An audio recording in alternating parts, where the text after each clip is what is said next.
ئەی مسلمانی بەڕێز، بێوەمێد مەبە هەرگیز.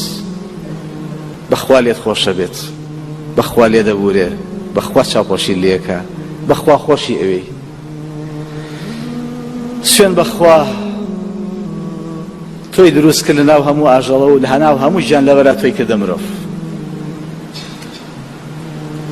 جوانترین شێوە و دەموچاوی پێبەخشیتی، باشترین بەهای دایتێ کە ژیریە. هەموو سەرزەوی بۆ تۆ دروست کرد بەخوا. خەلق لەکم ما فی الأرض جەمیعا. والله فضلك على كثير ممن خلقنا تفضيلا وكو خويا فرمي برزمان كردونەتەوە بەسەر زۆرێک لە دروستکراوەکانی خۆمان. سوێن بەخوا ڕێزی لێگرتووی ئەی مرۆڤ، ئەی مسلمان.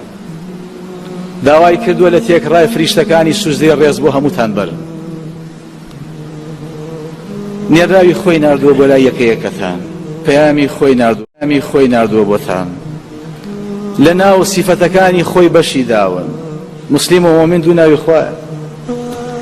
ئەوەی تۆ نایزانی فێرت دەکا بەخوا. دروستی کردووی ئیشی بە تۆ نییە بەس بۆ ئەوەی ڕێزت لێ بنێ و چاکە لەگەڵ بکە. تاقید دەکاتەوە بۆی ئامادە باش بکە بۆ چوونە ئەو بەهەشتەی کە لەوێ بۆی ئامادە کردووی ساز کردووە.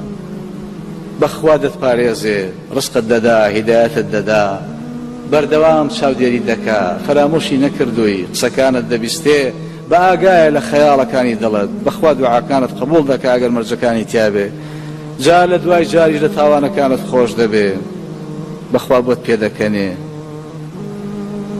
بەخوا یادی بکە یادت دەکات. تۆ ناوی تۆ چییە لە ناو مەلایکەکانە باسی بکە ئەی هاوار. بەخوا دایمەن پشتیوانی دەکات. شەرمە لێکە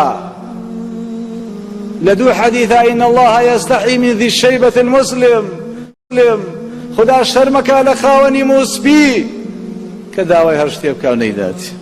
تۆ شەرمەکەی لەخوا. إن الله يستحي من عبده.